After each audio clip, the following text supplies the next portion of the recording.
الحمدللہ الذی کفا وسلام علی عبادہ الذین اصطفیٰ اما بعد۔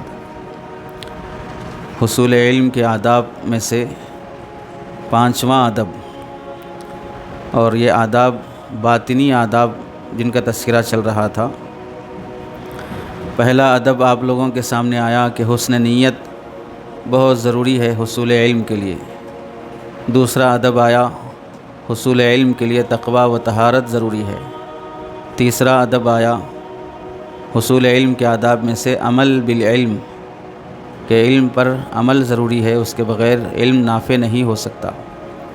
چوتھا ادب آیا کہ طالب علم جس سے علم حاصل کرتا ہے اس کے سامنے عاجزی، انکساری، فروتنی اور تواضع بہت ضروری ہے۔ خود کو چھوٹا بنا کر جینا حصول علم کے لیے بہت اہمیت رکھتا ہے۔ متکبر کا علم نافع نہیں ہو سکتا ہے۔ پانچواں ادب ہے طالب علم کے لیے اور اہل علم کے لیے، جو علماء ہیں، طلباء ہیں، ان سب کے لیے یہی بات، بلکہ ہر مسلمان کے لیے یہی بات ہے کہ طلب علم میں باطن کا تزکیہ، اصلاح نفس بہت اہمیت اور رکھتا ہے اور بہت ضروری ہے۔ اصلاح نفس کے بغیر علم نافع نہیں ہو سکتا۔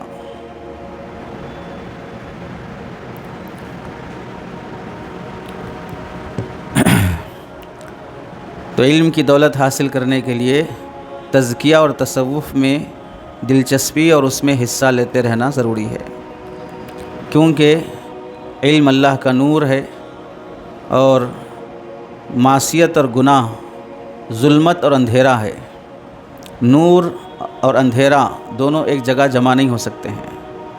تزکیہ نفس میں انسان ظاہری اور باطنی گناہوں سے بچنا سیکھتا ہے، قلب کو پاک صاف کرنا سیکھتا ہے۔ تو قلب کی صفائی، باطنی اور ظاہری گناہوں سے بچنا یہ علم کے لیے ضروری ہے، اس کے بغیر علم حاصل نہیں ہو سکتا۔ چنانچہ امام غزالی رحمۃ اللہ علیہ نے لکھا ہے، اخلاق رذیلہ سے نفس کو پاک صاف کرنا ایسا ہی ضروری ہے جیسے نماز کے لیے ظاہری اعضاء کو پاک کرنا ضروری ہے۔ بغیر وضو کے نماز نہیں ہو سکتی، اور بد اخلاقی کے ساتھ علم حاصل نہیں ہو سکتا۔ اگر کوئی آدمی وضو نہ بنائے اور نماز پڑھنے لگے، نماز کا مذاق ہے وہ۔ اگر کوئی آدمی اخلاق نہ سیکھے، گناہ نہ چھوڑے، پھر علم سیکھنا شروع کرے تو وہ علم کا مذاق ہے وہ۔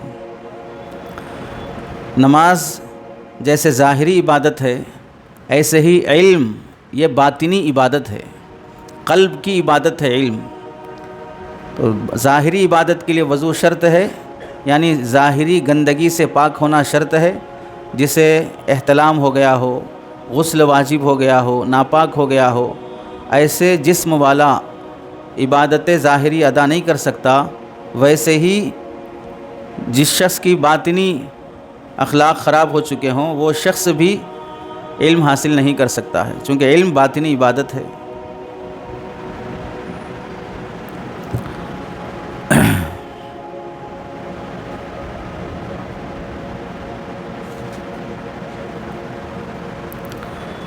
ایک بہت اچھی مثال سے امام غزالی رحمۃ اللہ علیہ سمجھاتے ہیں۔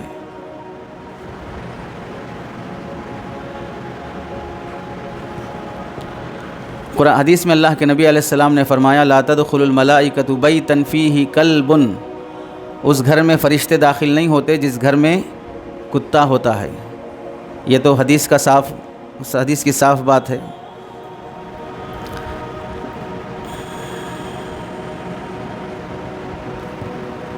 یہاں سے سمجھیں کہ جس طرح ظاہری نجاست والا جانور وہ اگر گھر میں ہے تو رحمت کے فرشتے نہیں آتے ہیں، چونکہ گندی چیز گھر میں موجود ہے۔ اور ایسے ہی علم کا جو مقام ہے، علم کا مکان ہے، علم کی جو جائے قیام ہے وہ ہے دل۔ اور دل میں اگر صفات رذیلہ، کہیں غصے کا کتا، شہوت کا کتا، کینے اور حسد کا کتا، بغض اور عجب اور کبر کا کتا، خود بینی کا کتا، تو ایسے کتوں کا یہ ایک جمگھٹا کسی دل میں جمع ہے اب اس دل میں اللہ کی رحمت اور اللہ کا علم اور اللہ کا نور آئے، چونکہ یہ علم کا نور لانے والے بھی فرشتے ہی ہوتے ہیں۔ ظاہری نجاست والے گھر میں کتا موجود ہو، وہاں فرشتے نہیں آتے ہیں، ویسے ہی باطنی عبادت والے گھر میں، علم باطنی عبادت کی جگہ ہے، اس گھر میں بھی اگر یہ سارے کتے ہوں تو پھر وہاں پر بھی اللہ کے فرشتے نہیں آتے ہیں، وہ نورانیت نہیں آتی ہے، وہ علم کا نور حاصل نہیں ہوتا ہے۔ بہت بہترین مثال سے سمجھایا، ظاہری گھر میں ظاہری نجاست والا کتا ہو، وہاں رحمت کے فرشتے نہیں آتے، جبکہ رحمت کے فرشتے ظاہری پاکی والے نہیں ہیں، یعنی فرشتہ دکھ رہا ہے، اس کے کپڑے صاف ستھرے دکھ رہے ہیں، اس کا جسم صاف ستھرا دکھ رہا ہے، ایسا نہیں ہے۔ فرشتوں کا تعلق ظاہر سے نہیں ہے، باطن سے ہے، لیکن ظاہری نجاست کی وجہ سے روحانیت اور نورانیت والے فرشتے نہیں آتے ہیں۔ اب جہاں پر گندگی بھی باطنی نجاست کی ہی ہو، گندگی بھی وہاں پر باطنی خباثت کی سی ہو، اور باطنی نجاست والے کتوں کا ایک بڑا جمگھٹا ہو، بھیڑ ہو، ایسے دل پر بھی نہ اللہ کا نور آئے گا اور نہ نور لانے والے فرشتے آ سکتے ہیں۔ اس لیے دل کو گندگیوں سے پاک رکھنا، گندے خیالات سے، گندی سوچ سے، بری سوچ سے دل دماغ کو پاک رکھنا طالب علم کے لیے ضروری ہے۔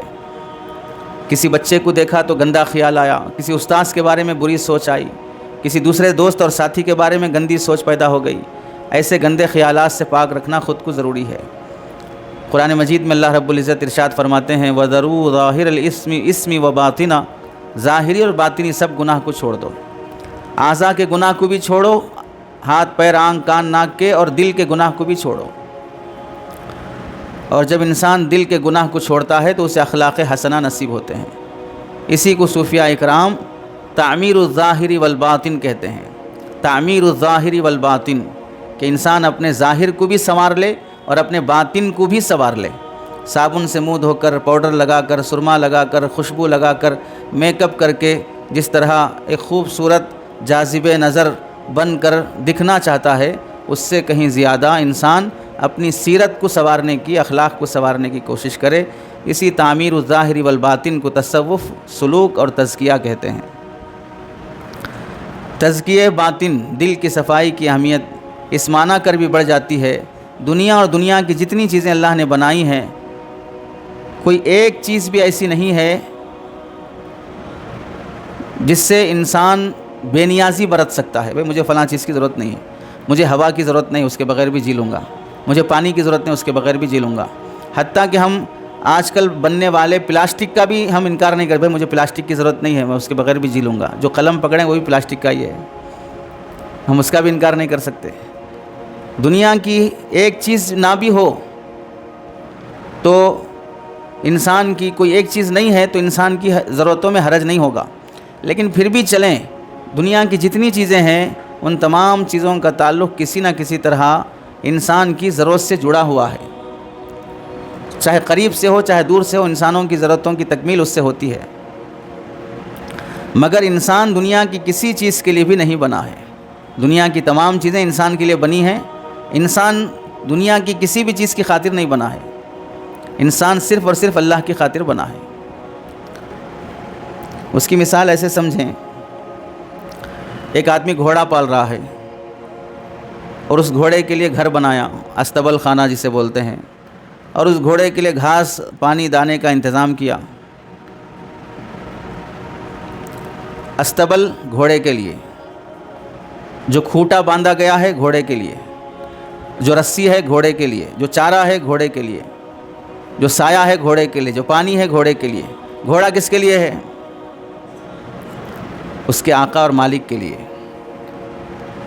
گھوڑا چارے کے لیے نہیں ہے، گھوڑا استبل کے لیے نہیں ہے، گھوڑا پانی کے لیے نہیں ہے، پانی گھوڑے کے لیے ہے، چارہ گھوڑے کے لیے ہے، گھوڑا اپنے مالک کے لیے ہے۔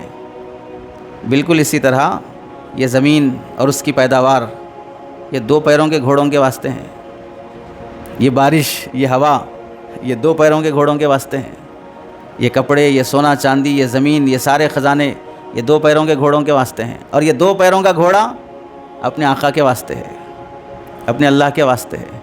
اب اگر یہ گھوڑا اپنی حیثیت بھول گیا، بھول کر آقا کو بھول کر چارے کے پیچھے پڑا، آقا کو بھول کر استبل کے پیچھے پڑا، آقا کو بھول کر اپنے پانی کا دانے کے پیچھے پڑا، تو اپنی حیثیت کھو دیا ہے۔ یہ سب تو تمہارے لیے تھے اور تم اس کے بننا چاہ رہے ہو، ان کی حیثیت کچھ نہیں تھی، اس واسطے تمہارے پیروں میں ڈال کے رکھے تھے۔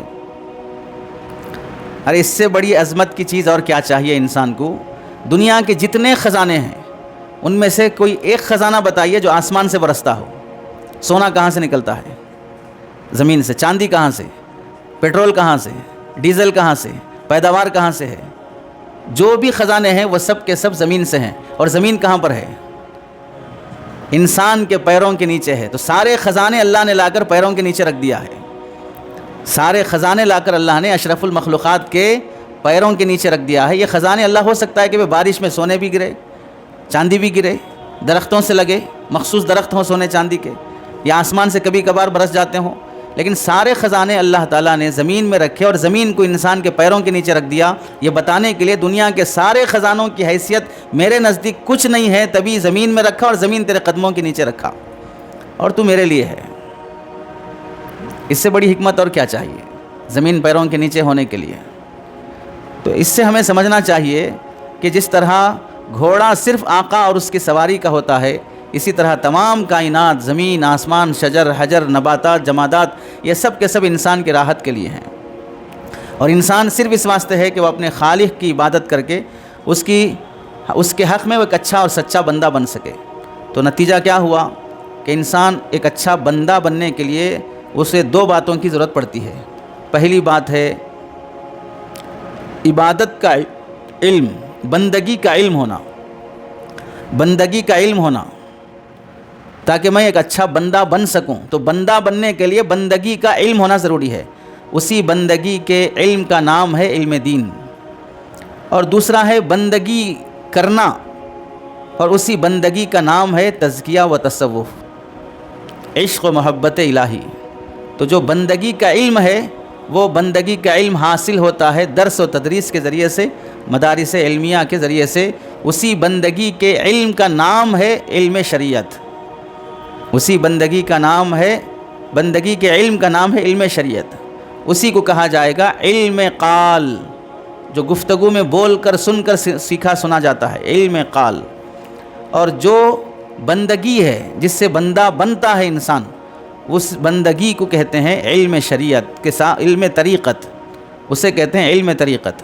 اور یہ دوسرا علم ہے یہ مدارس میں حاصل نہیں ہوتا، اس کے لیے صاحب نسبت اہل اللہ اور بزرگان دین کی جوتیاں اٹھانا اور ان کی خانقاہوں کی دھول چاٹنا پڑتا ہے، اس کے بغیر حاصل نہیں ہوتا علم طریقت۔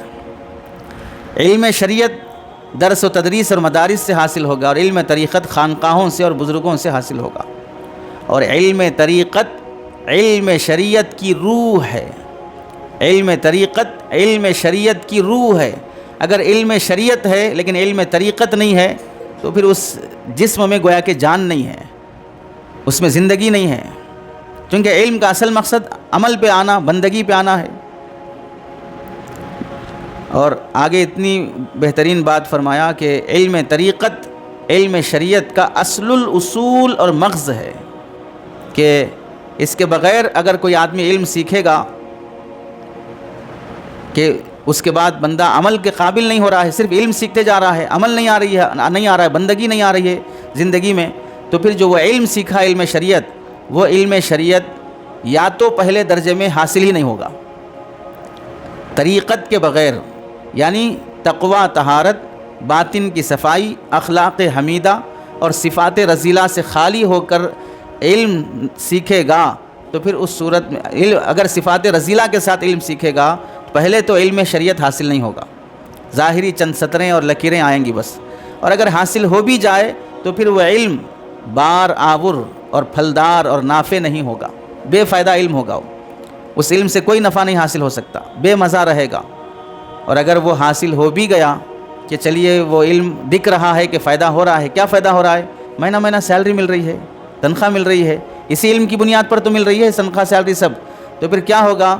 وہ علم عارضی رہے گا بس، چند دنوں کے بعد اپنے آس پاس کے لوگ ہی کہیں گے انہوں اپنے آپ کو عالم بول لے رہے، ان کی حالت یہ ہے دیکھو، انہوں اپنے آپ کو مفتی صاحب بول لے رہے، ان کی حالت یہ دیکھو۔ یعنی لوگ اپنے علم کی اور اپنے مسند اپنے عہدے کا مذاق اڑائیں گے، اپنے آپ کو عالم بول لے رہا ہے بول کے، حالانکہ شروع میں ہم کو عالم ہونے کی نسبت سے استقبال کیا گیا تھا، لیکن جب وہ علم طریقت نہیں رہا زندگی میں تو لوگ علم شریعت کا بھی مذاق اڑانا شروع کر دیں گے، بے حیثیت گردان دیں گے۔ چنانچہ نتیجہ یہی ہو رہا ہے، علماء کی، ائمہ کی، حفاظ کی، مفتیان اکرام کی قدر گھٹتی جا رہی ہے اس روح اور جان کے نہ ہونے کی وجہ سے جو ہونا چاہیے۔ تو خلاصہ یہ ہوا کہ انسانی زندگی کا جو مقصود اعظم ہے وہ دراصل تعلق مع اللہ ہے، اور اس تعلق مع اللہ کا جو محرک ہوتا ہے، علم پر عمل کرنے کے لیے آمادہ کرنے والا اور احکم الحاکمین کی اطاعت اور عبادت پر کھڑا کرنے والا، وہ دراصل علم طریقت ہوتا ہے کہ اس کے ذریعے سے بندہ شریعت پر چلنے کے قابل ہوتا ہے۔